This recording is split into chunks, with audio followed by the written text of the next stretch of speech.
Docteur Zabedjo, oui. Merci d'être notre compagnon. On est heureux de vous retrouver. C'est un plaisir pour moi d'être là. Pour parler de sujets toujours aussi intéressants. Aujourd'hui, on s'intéresse au syndrome de l'infirmière dans le couple. C'est quoi ce syndrome-là? Le syndrome de l'infirmière, waouh. Le syndrome de l'infirmière, en fait, c'est une relation dysfonctionnelle dans un couple. Ça peut être dans une relation qui n'est pas forcément une relation de couple aussi, hein, mais oui. On est dans une relation et il y a quelqu'un qui se sent l'âme oui. d'un infirmier okay. ou d'une infirmière. Oui. En général, on voit le phénomène aussi bien chez les hommes que chez les femmes, mais c'est surtout les femmes qui en sont victimes. C'est elles qui développent en grande majorité oui. ce syndrome-là, qu'on peut appeler aussi le syndrome de l'éducatrice ou le syndrome du psychologue. Oui. Ou alors aussi le syndrome du bon samaritain. Ok. Voilà. Pourquoi les femmes sont plus touchées par ce syndrome? C'est à cause de leur côté maternel et tout ça, ou bien c'est quoi exactement? Bon, je pense que c'est beaucoup plus lié à leur conditionnement social okay. et à leur capacité, à leur personnalité même. Oui. Les femmes sont beaucoup plus sensibles à certaines choses que les hommes. Donc quand par exemple une femme vit une blessure émotionnelle dans son enfance, c'est un exemple, elle va développer ça dans sa vie d'adulte beaucoup plus intensement que, par exemple, un homme qui a appris, par exemple, à développer des capacités de résilience beaucoup plus importantes aussi. Oui, et puis, est-ce que, bon, je dis, on parle de syndrome de l'infirmière. Si c'est un homme qui est frappé par ce syndrome-là, on doit dire syndrome de l'infirmière aussi? On va certainement dire syndrome de l'infirmier, oui. ou alors peut-être syndrome du psychologue, ou alors syndrome de l'éducateur, ou du bon samaritain. Mais dans tous les deux cas, ce sont les mêmes signes. C'est les mêmes symptômes, c'est la même chose. C'est la même réalité, en fait, qui est déclinée sous plusieurs identités, en fait. Voilà. Et ce syndrome-là, dites-nous, comment il se manifeste? Il se manifeste en général de façon très, très insidieuse. C'est-à-dire que la personne qui vit le syndrome ne sait pas qu'elle est en train de vivre ce syndrome-là. Okay. Et qu'elle est en train de fragiliser sa relation. C'est encore plus dangereux. Oui. On n'a pas conscience des actes qu'on pose. Oui, et surtout qu'on justifie surtout les actes qu'on pose. Oui. C'est-à-dire que la personne, très très souvent, remarque des problèmes et puis elle se met en devoir d'y faire face. Okay. Au point où non seulement elle infantilise celui à qui elle apporte son aide, mais elle s'oublie elle-même. Et c'est le côté qui est dangereux. Parce qu'à force de faire, à force d'apporter de l'aide, à force de se déployer pour l'autre, à force de croire qu'il n'y a que nous qui pouvons résoudre le problème auquel la personne fait face, en ce moment-là, nous-mêmes, on se fragilise parce que toute notre énergie, toutes nos émotions sont tournées vers la personne à notre détriment. Et deuxièmement, bon, ben, ça permet aussi à la personne de se dire que bon, ben, y a quelqu'un pour le faire, donc pourquoi me donner la peine? Donc j'ai vu les images qui sont en train de passer en illustration, là, rassurez-moi, je veux dire, avoir de petites attentions pour son époux ou pour son épouse, ça ne fait pas de nous forcément des personnes qui sont touchées par le syndrome de l'infirmière. Non, pas forcément, pas forcément. J'ai vu l'une des images où il y a un monsieur qui voulait donner à manger à, je crois, à sa compagne qui n'était pas très chaude, là. C'est là qu'il y a le problème. Sinon, nouer la cravate de son homme, ça, c'est le marque d'affection et d'attention. Ça, il le faut.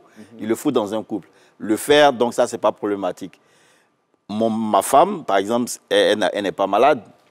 Bon, peut-être je peux juste lui donner une cuillerée de sa nourriture pour faire un peu affectueux et tendre, mais je ne peux pas lui donner de la nourriture à tout moment. Le faire, c'est comme si je suis en train de l'empêcher d'apprendre à faire ce qu'elle sait faire. Attendez, non, je dis, rassurez-moi, donc, je dis, il n'y a pas des hommes qui veulent donner à manger à leur femme du début jusqu'à la fin de l'assiette? Non, je veux dire qu'il ne faut pas en faire, en fait, un peu trop, quoi. Un peu trop, voilà. Oui. Une fois en passant, oui. On peut mettre une cuillerée de nourriture dans la bouche de sa femme ou de son mari. Ça, on le fait tous. Voilà, on le fait. Ça, ce n'est pas problématique. Ça va devenir problématique quand on va penser que la personne qui est en face de nous, qui est adulte, qui a ses deux mains bien en place, ne peut pas manger seule. Et qu'il faut nécessairement que ce soit nous qui lui apportions de la nourriture. Bon. Si la personne est malade, il n'y a pas de problème. Oui. Mais il n'y a pas de maladie et on le fait. Là, il y a problème parce qu'on s'est dit, waouh, oh non, il ne peut pas. On va toujours trouver des justificatifs pour se déployer pour l'autre. C'est là que ça devient problématique. Ok. Donc hier, quand on a vu le libellé du sujet, on en discutait à la rédaction et il y a un parmi nous qui disait que lui, quand il traverse la route avec sa femme, il lui tient la main. Est-ce que ça, c'est un des signes du syndrome de l'infirmière? Bon, la limite est très fine hein, entre les signes du syndrome de l'infirmière et les signes de l'affection ici, dans ce contexte précis. Bon, je me dis, je traverse la route avec mon épouse, c'est toujours bien sûr de lui tenir la main, on traverse.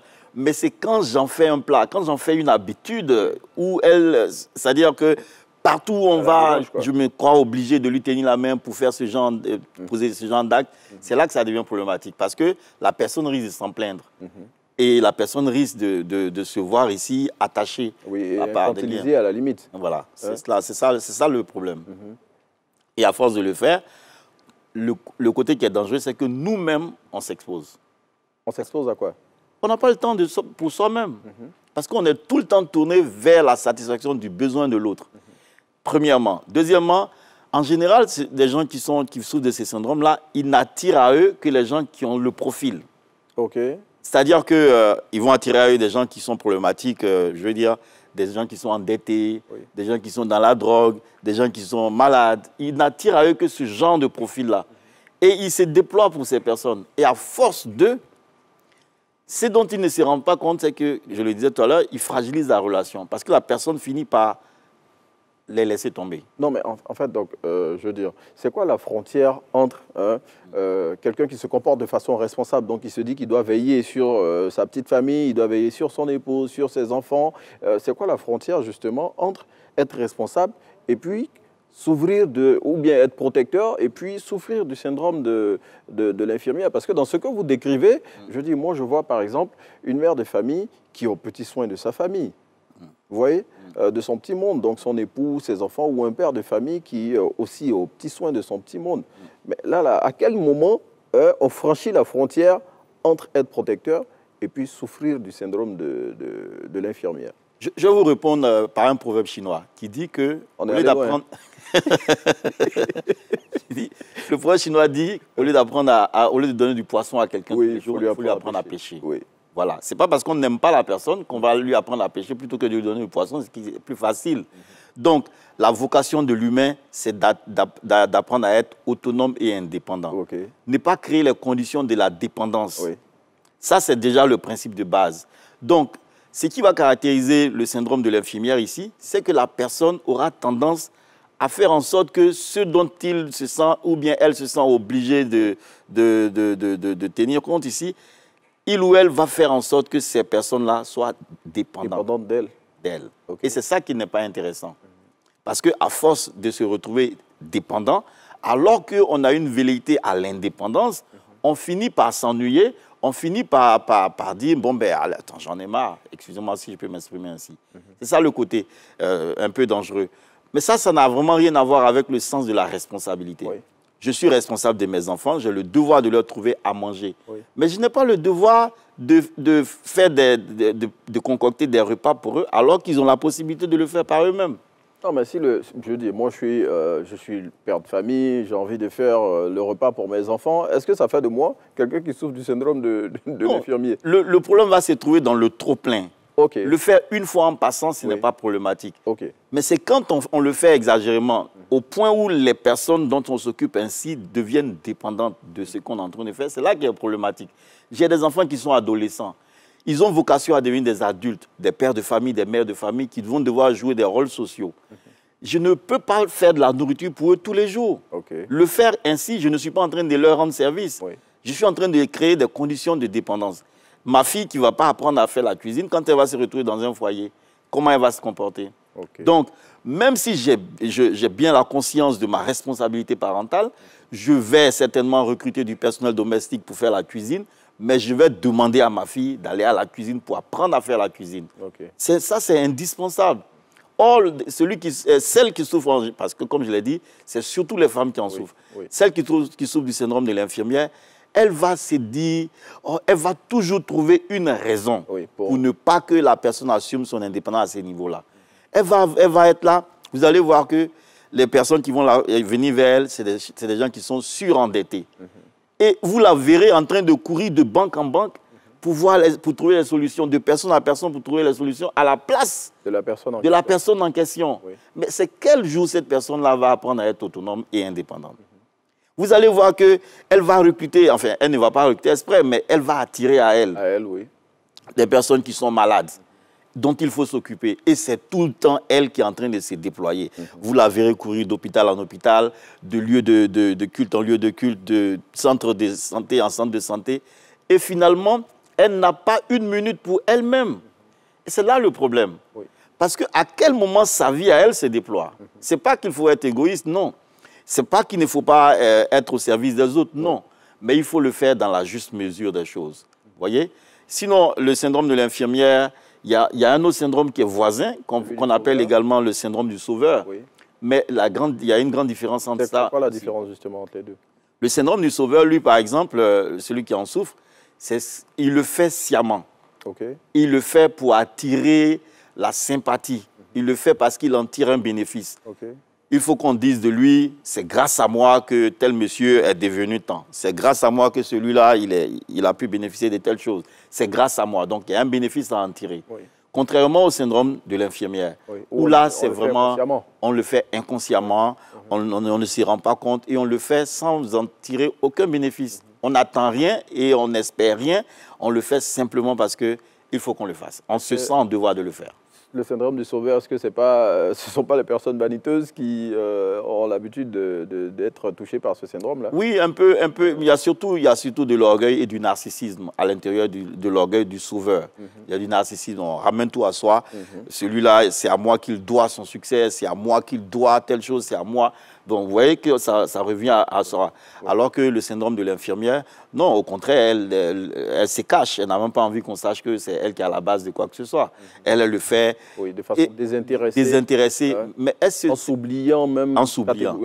C'est le fait surtout même de sentir ça comme un devoir divin. Oui, oui. On sent ça tellement comme un devoir divin qu'on le fait le terme en s'oubliant, là, c'est ça qui me fait mal. Et docteur Sami Joe, il veut tellement bien expliquer les choses qu'il a peur sur la terre. Dites-nous, ce syndrome-là, vous avez dit, il peut nuire à celui qui est touché par ce syndrome-là, par exemple, à sa relation de couple. Oui, quand on est dans un couple, souvent, ça devient dangereux. Parce qu'à force de rendre service à l'autre, comme je l'ai dit, il se sent infantilisé. C'est le premier sentiment qui naît à son esprit. Et le deuxième sentiment, c'est de se dégager de ce sentiment d'infantilisation. Il faut qu'il se dégage parce qu'il s'est dit, bon, ben, je suis un responsable, on ne va pas toujours me mettre la cuillère à la bouche, on ne va pas toujours me donner le bain, etc.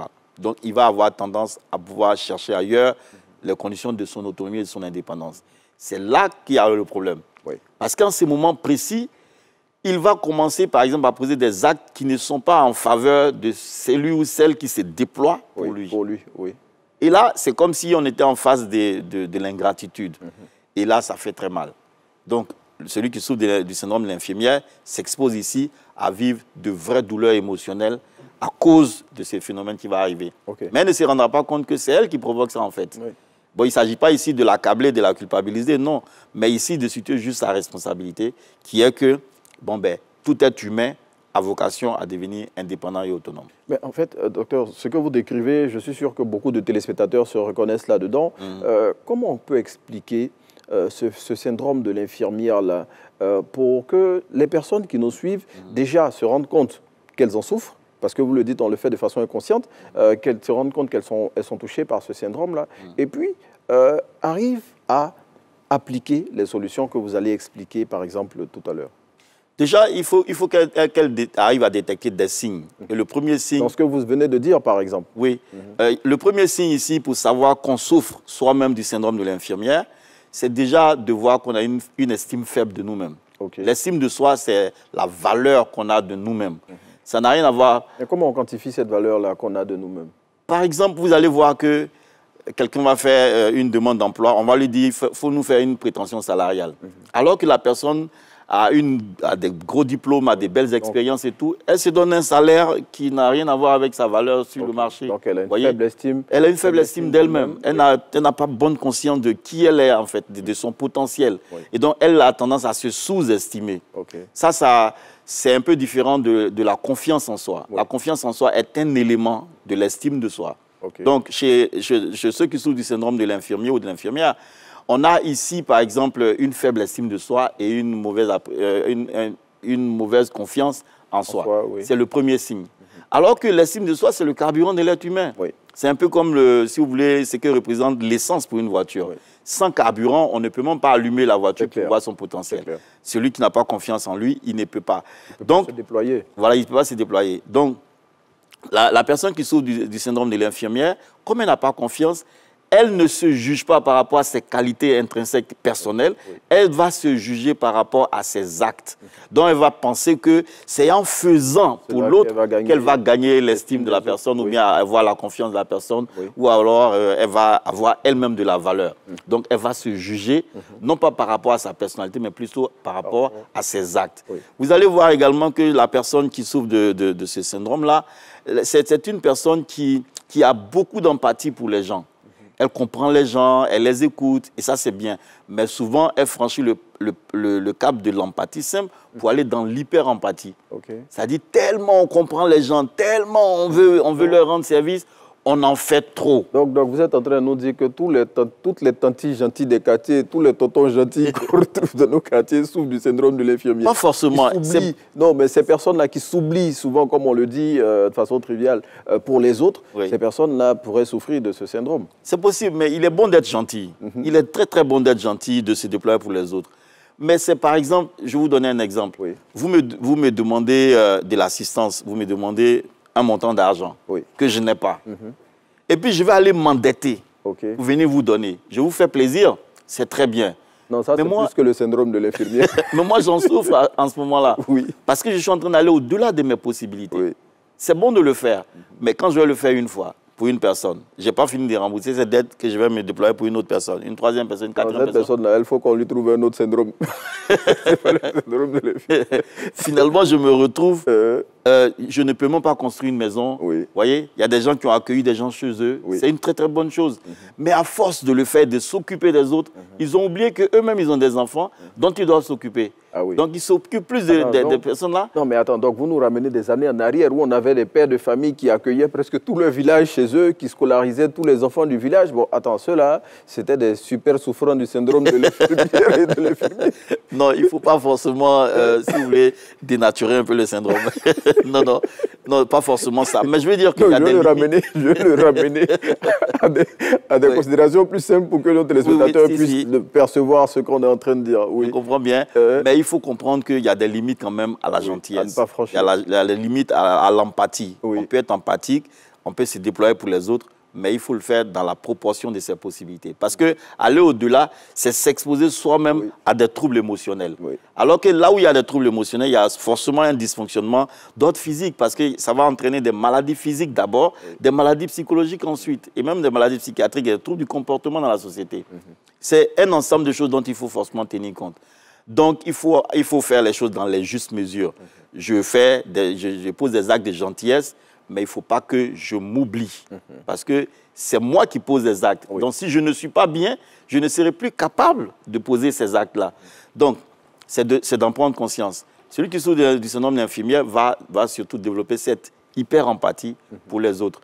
Elle va se sentir en devoir de trouver les solutions aux problèmes des autres. Au lieu de le demander, par exemple, que ces personnes-là qui souffrent, qui ont peut-être des problèmes, apportent une contribution pour résoudre les problèmes, elle va s'investir de cette mission-là, de trouver à elle seule la solution. Les solutions. Alors qu'elle ne se rend pas compte que c'est la mauvaise manière. Vous savez, quand vous trouvez une solution pour une personne, vous n'êtes pas en train de l'aider.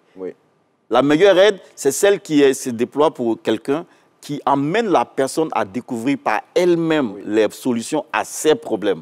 Si vous allez voir quelqu'un qui est thérapeute et puis la personne vous dit « faites ça, ne faites pas ça », méfiez-vous de la personne. N'allez plus là-bas. Parce que ce n'est pas le rôle d'un apporteur d'aide. Bon, Frédéric Zabidjo est en train de menacer les emplois de certaines personnes. Il faut dire la vérité aux gens, parce que c'est ce qui crée les déceptions en fait. Moi, en tant que psychologue clinicien, en tant que psychothérapeute de couple, ce n'est pas mon rôle de dire à une femme, prends tes bagages, sors de la maison de ton mari. Ce n'est pas mon rôle. On le voit avec les nombreux coachs, beaucoup nombreux coachs qui sont sur les réseaux. Ce n'est pas mon rôle de dire à quelqu'un, fais ceci ou ne fais pas cela. Les gens, ils auront tendance à me demander ça. Mais moi, il faut que je comprenne que j'ai mes limites. Je ne dois pas aller dans leur jeu. Mon rôle en tant qu'apporteur d'aide, c'est de créer les conditions pour qu'elles apportent par elles-mêmes les solutions à leurs problèmes. C'est ainsi que je vais créer l'indépendance par rapport à elles-mêmes et puis aux autres. Donc, le problème de celui ou celle qui souffre du syndrome de l'infirmière, voilà, il n'y a pas cette limite-là. Elle va charger, pour parler de façon triviale, elle va charger le problème des autres. Et c'est elle qui cherche les solutions et les personnes concernées dorment tranquillement et font des rêves. Et puis donc, si vous devez parler, j'imagine, à toutes les personnes qui viennent de se reconnaître dans tout ce que vous venez de décrire, vous devez leur parler. Qu'est-ce que vous leur direz? Je leur dirais que la première chose, il faut d'abord prendre conscience de ce que on souffre de ce genre de problème à travers les différents signes que j'ai à décrire. Voilà. Donc, quand vous voyez ces signes-là, ce n'est pas un signe, vous en voyez 2, 3, 4 en vous. Le fait que vous vous déployez pour les autres, au-delà des limites, que vous cherchez à trouver des solutions à la place des autres, que vous êtes dans l'hyper-empathie, que vous avez une baisse de la confiance en vous-même et une baisse de l'estime que vous avez de vous-même, que vous vous jugez non pas par rapport à votre personne, mais plutôt par rapport aux actes que vous posez. Quand vous voyez, par exemple, que vous êtes en train de créer les conditions de la dépendance de votre partenaire, il faut comprendre que c'est problématique. Donc, quand je comprends cela, il faut que je m'asseye tranquillement et que je rentre en moi-même pour voir d'où ça me vient cela. Et très souvent, on se rend compte que ça vient de notre passé. Oui. On a vécu, par exemple, des histoires en famille, on a vécu, par exemple, de l'abandon, on a vécu du rejet. Et quand on a vécu ce genre de blessures émotionnelles, on a souvent le sentiment qu'on doit faire en sorte qu'on ne soit pas abandonné. Oui. Donc, on recherche l'attachement à l'autre à tous les prix. Et c'est ce qui nous amène à poser ce genre d'acte. Okay. Il y a un autre cas de figure où la personne peut avoir, par exemple, été, si vous voulez, auteur direct ou indirect d'un drame.